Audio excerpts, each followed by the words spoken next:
This VR headset got saved by the PCVR community.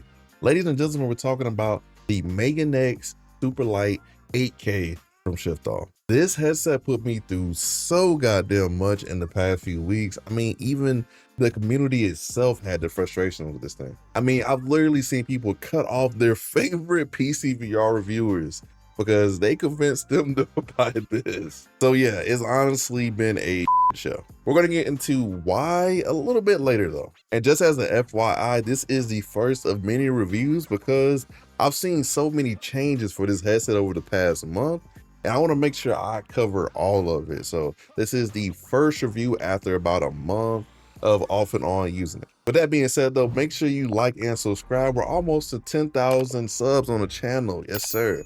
Sub brother out, and make sure this video hits the algorithm. Also, this video is not sponsored or affiliated by or with Shiftoff.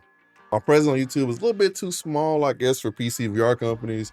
So this review is funded by your boy. It's funded by me, my own bread. So if you're one of those people who are scared that I might mislead you for affiliate clicks, not over here. First, let me introduce you to the Meganex Superlight 8K. On paper and visually just looking at this headset, it is amazing. Out of the box only weighs 179 grams and is very light. It has a beautiful micro OLED display with pancake lenses. It has 3552 by 3840 resolution per eye, which equals up to 7104 by 3840 pixels for both eyes. That is that 4K baby. So this is my highest resolution headset, and holy guacamole, you can really see the clarity when it actually works. It also supports motorized IPD adjustment, which ranges from 58 to 72 millimeters. It also comes with a 3-meter cable, which is way too short for anything outside of simming. There's also a cloth head strap included that I absolutely hate. The hinge design of the forehead pad is actually pretty cool though. I love the way it flips up and down, and it makes it so easy to check a computer or grab a drink when playing VR. There's also a dongle for Steam VR controller tracking, which is not a great idea because getting to track correctly almost made me return the headset. If you are a person who needs more accessory thanks to your headset, there's also a USB-C port at the bottom for you to hook up anything, and it also comes with an onboard microphone, which is pretty decent. The soft face gasket is also pretty nice. It's magnetic and fits very well with how much you have to adjust this thing to get a good fit. The Superlight 8K also supports magnetic prescription lenses from VR Optician, and you will need them if you do not have 20/20 vision. I'll get to that a little bit later though. Now that we've gotten through the technical mumbo jumbo that I went through before, we have to talk about how expensive this VR headset is. This VR headset is not $18.99 and cost me an arm and a leg. This leg in particular, this one right here. I had to buy the VR headset, which is already $18.99, and I also had to buy a 5-meter cable, which is $179, but the 3-meter cable is way too short. I also had to get prescription lenses, which cost me another $100 because your boy is blind. And this headset is literally unusable for me and for a lot of people without prescription lenses. You also need controllers, which are $279 and sold out, mind you, on Valve's website, but luckily, Shiftoff does sell VR controllers, but these controllers are $379. These are the Flip VR controllers and are not good people with big hands like myself. But I do have a review on those later though, so come back for that. You also need base stations for tracking this VR headset. That's another $149 for one, and I say one base station, and you will need 2 for comfortable tracking outside of sim racing and flight simming. So that is $149 times 2, which is $298, and obviously plus tax. So that is a whopping $2,600 for the full setup, for the headset, the longer cable, the prescription lenses, and the other peripherals. That's for a new PCVR user. Now, that's a lot, and luckily and personally, I had a Valve Index before, so I already had 3 base stations and 2 controllers, but a lot of you guys won't have that coming into it, so you've been warned. This is not a cheap investment. This headset adds up, but to be fair, I gotta be fair, this can be said about a lot of PCVR headsets. Big Screen Beyond, Pimax kind of gets around this because they have their own controllers for a lot of their headsets. And I haven't seen a lot of reviewers mention the cost of the pure cost of this headset, so kind of side-eyeing some of y'all, not gonna lie. Now you're probably wondering, why did I mention cost first? Well, that's because I almost sold this headset and took my losses. As it stands right now, the Superlight 8K is a software nightmare. I'm not even kidding. Now, to preface this, I must say that ShiftAll and TK, in particular, who's the head guy over there, has handled this debacle beautifully, and as a fellow developer, because I am a software developer, they have my utmost respect. They single-handedly work with the community for the fixes, and this story does have a nice ending, but as a reviewer, I have a lot to talk about. As it stands right now, this is not a native Steam VR headset. That means you have to go through their software, which is called the Meganex Superlight 8K configurator. Now, in theory, this is a great idea because it allows you to fully customize your experience. You can adjust brightness, contrast,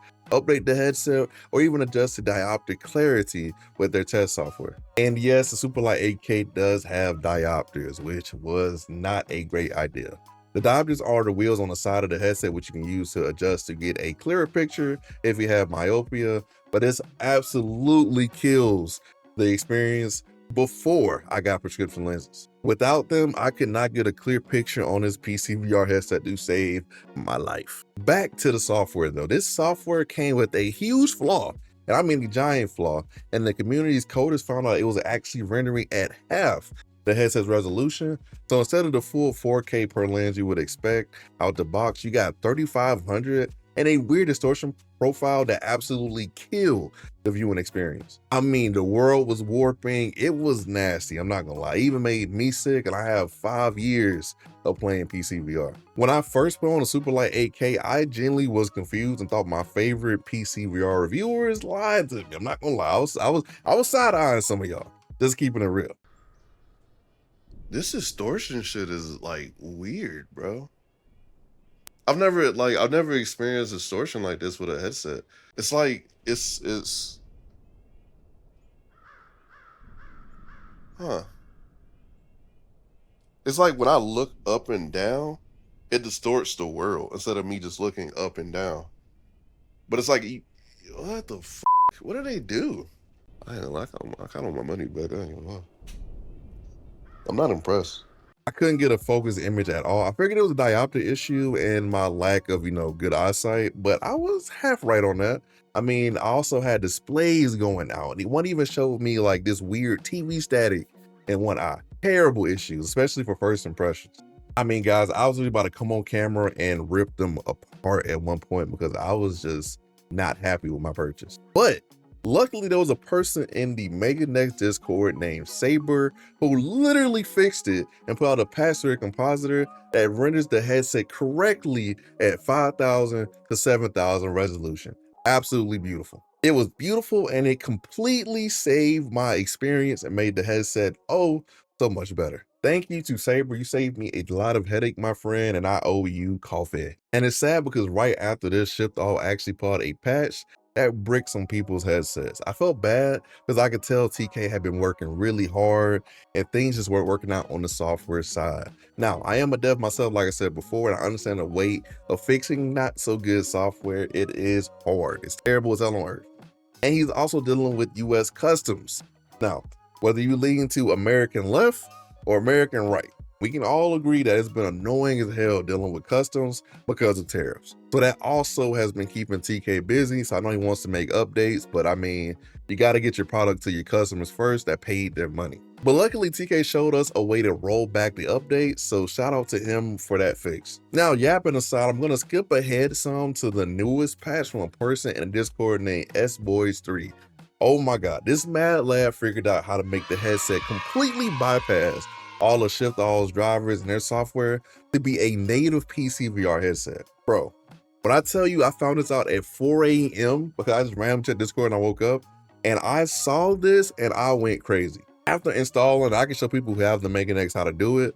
I saw the full power of this headset. My god, the Superlight 8K is beautiful. The clarity, the color, the dark's eye legitimately teared up in my headset because I finally got what I paid for after a month. And it genuinely was the most beautiful VR I've ever seen. So SBoys3, I also owe you a coffee right straight from Marty himself. Yeah, I owe you a coffee because you saved my headset, man. And honestly, I know Shiftal is a stand-up company. They owe you like a free headset, some controllers, something for your work because you saved a lot of people's experience. And that's why I love the PCVR community, because we have superheroes who do stuff like that for free. And honestly, he worked some magic because TK himself thought it was impossible to make the Superlight 8K a native scene VR headset. So I don't know what he did. I looked through the code myself.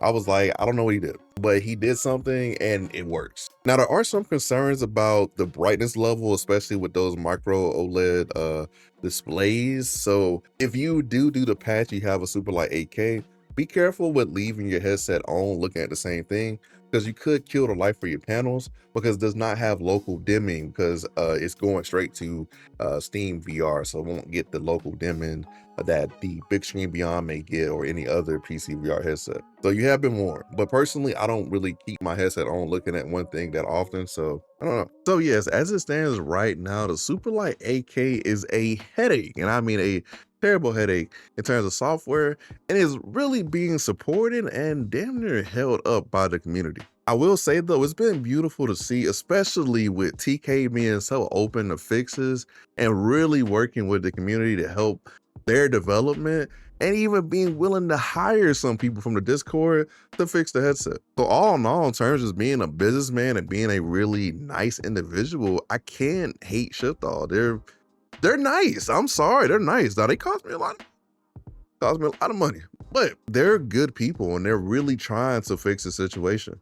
Software aside though, we have to talk about the weak parts of the hardware with a Superlight 8K, and there is a lot of weak parts with this headset. First things first is this terrible, and I mean despicable, cloth strap. Now some people like it, but I genuinely think this is terrible for keeping your headset still and it not moving around. Jesus Christ. And it sucks because Superlight 8K has a very small sweet spot, very small, especially if you have a higher IPD.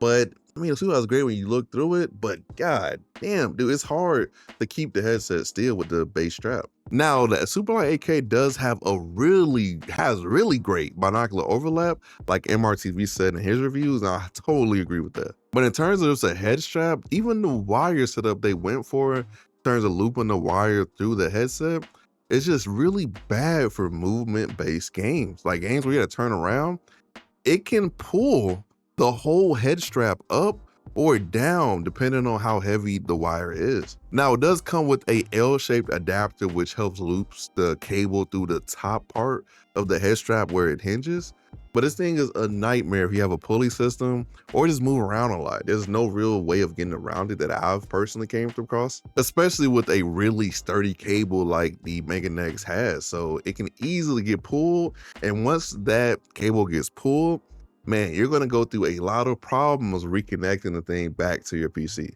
I mean, it can cause your display to flicker, and I even cursed bad one stream because of it, because the whole headset went out, and literally I was just one-eyed in the headset. I got so mad. And then my eye cut out again. Yeah, headset, bro. I'm switching. Drone. Yeah, I'm switching this headset, bro. Yeah, I'm switching this headset, bro. It caused me to curse so bad on stream and made me go back to my Quest 3 for the rest of that stream. Now, the homie Ridge was in that stream and he kept me pretty calm and kept me pretty reasonable. I ended up taking that stream down.